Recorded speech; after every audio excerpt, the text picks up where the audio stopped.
Imagine being taken from your home, deprived of your freedom, and caged for the sake of other people's enjoyment. If this happens to you, wouldn't you be sad, scared, and angry? Assalamu alaikum warahmatullahi wabarakatuh, and a very good day I bid to my fellow audiences. I am Ilieyeennur Binti Ibrahim, and today I will change your view on zoos and explain the reasons why zoos should be abolished. When I was a child, I used to love going to the zoo. I still visit the zoo occasionally, but the older I got, the more I realized that the zoo is not a park or a playground for animals.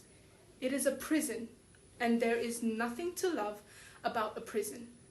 According to a recent media report by Petpedia, more than 75% of zoos break the basic mistreatment laws and rules set by the World Association of Zoos and Aquariums, WAZA, to train and tame the animals to be used for entertainment purposes. With this in perspective, you should already realize that zoos should be abolished as they contribute to animal cruelty by depriving animals of their natural habitat. They diminish animals' mental health, and the enclosures are not suitable for the animal's nature of living. Without further ado, let's move on to my first point on why zoos should be abolished. Firstly, zoos should be abolished as according to the World Wildlife Fund, WWF, zoos deprive animals of their natural habitat. The animals' enclosures in zoos are often too small for them compared to the spaces the animals would have in their natural habitat. Therefore, animals usually show behavioral problems as they are uncomfortable being confined in cages with small areas. For example, lions and tigers' spaces in zoos are averagely 18,000 times less of the natural size in which animals would usually live in the wild. Now, obviously, this would cause some discomfort to the animals as they would not have enough space to roam around in. In turn, these animals spend almost up to 48% of their time pacing around their enclosures as a sign of discomfort and distress. Some animals also get physically weak because they don't have enough space to exercise, especially in small enclosed captivities and in some cases crowded enclosures.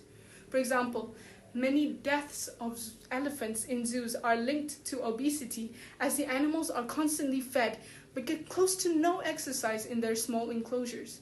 They merely walk around with the same pace all day within the space they have, which cannot make a difference on their health. Other than that, animals experience lower quality of life in zoos than in their natural habitats. Animals are fed with the same meals every day and other foods that are not in accordance with their natural diets. This lowers their nutritional levels and causes the animals' growth to be stunted. A great example is in referring to the animals' living conditions, especially during these times of financial crisis. For example, just here in Malaysia, the zoos have been constantly asking for donations to fund the animals' food and maintenance expenditures as animals starve to death behind zoo bars. Tigers are given pumpkins and mangoes instead of meat, as the zoos cannot afford to provide them with it. In contrast, animals in the wild can actually hunt for themselves, and they do not depend on humans to provide for them, as stated by James Borrell, a conservation scientist and science communicator. Now, as you can see, zoos should clearly be abolished because they clearly deprive animals of their habitat by putting the animals in small enclosures with inadequate conditions. Now, let's move on to my next point on why zoos should be abolished. So my second point is, zoos should be abolished as according to the World Animal Protection Organization, zoos diminish the animals' mental health. The confined concrete habitats of the animals causes depression and phobias amongst animals. The animals are kept in captivity and are deprived of their ability to express their natural desires, which in turn affects their mental and emotional health that would lead to the animals' slow death. The harsh, depressing conditions of the the animals experience in zoos causes them to have a lower life expectancy due to mental torture. For example, in a paper written by Joanne in 2020, elephants in the wild can live up to 50 years, but they have an average life expectancy of about 16 to 18 years only in zoo captivities. Now, this is because 87% of them are reported to have lost their lives due to stress and depression of living under zoo conditions. Animals are seen pacing back and forth in their enclosures, are identified as exhibiting signs of depression and stress. It should also be noted that different animals show different signs of stress. Birds, for example, they show stress by obsessively plucking on their feathers. Not only that, but animals placed alone develop stress and loneliness. Animals in zoos are forcefully stripped from their bonds with their offsprings and families. This is because families are often shifted by the zoo management, which results in the restructuring of groups that sometimes makes it difficult for some animals to socialize and recreate bonds. Some animals are also captured and forced to live in solitude when in fact their nature is to live in groups. For example, a pride of lions. However, in the zoo, they are forced to live alone. This often causes stress and in turn causes the animal to die. Hence, we can clearly understand how detrimental zoo operations and conditions are on the animal's mental health. Now, let's move on to my last point. Zoos should also be abolished as in accordance to the People for the Ethical Treatment of Animals, PETA organization. No. The PETA organization stated that zoo enclosures are not suitable for the animal's nature of living. Now, this is because animals placed in proximity with other animals and humans experience a change in their instincts.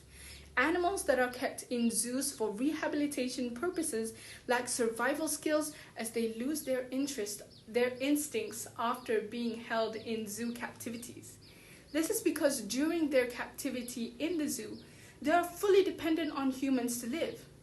Studies conducted by the University of Exeter in the UK found out that 45 carnivores reintroduced into the wild. Out of that 45, only 33% survived, as they lacked fear towards human and they also lacked hunting ability. Occasionally, animals are put at close proximity with their natural predator. This alters their initial instincts of the prey to protect themselves. But in the wild, they need these instincts or else they would most likely die because of that lacking skill. Animals' living habits are also highly disrupted to fit the human's lifestyle. For example, nocturnal animals are often disturbed by zoo visitors constantly banging on the glasses of their enclosures. The animals do not have anywhere to go and hide to get some peace and quiet.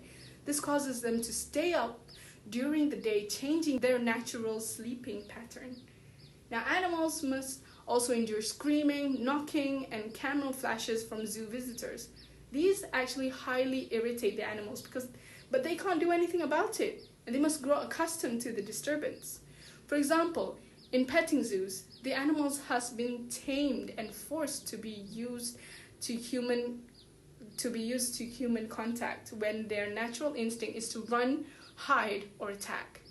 If you think this is not cruel, then let's take a look at Australia's Adelaide Zoo, for example, where people can pay to get up close with big tigers through a package they call Big Cat Interactives. Now, naturally, tigers are animals that do not like humans and they do not like close contacts with humans, but they are trained and tamed to allow people to get up close with them, which makes them divert from their true nature for the sake of human entertainment. By looking at all these facts, it is undoubtedly that zoo environments are very detrimental to the nature of the animals themselves. Clearly now you can see why zoos should be abolished.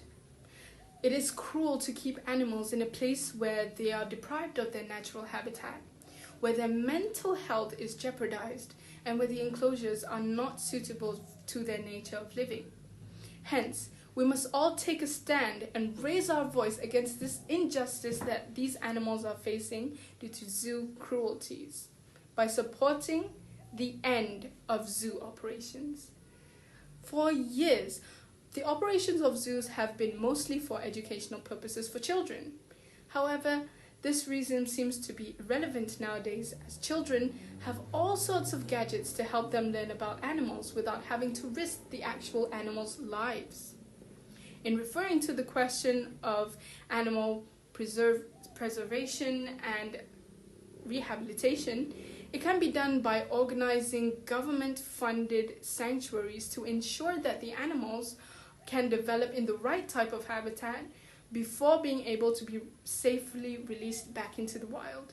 Hence, there is no more reason why zoo operations should continue any further.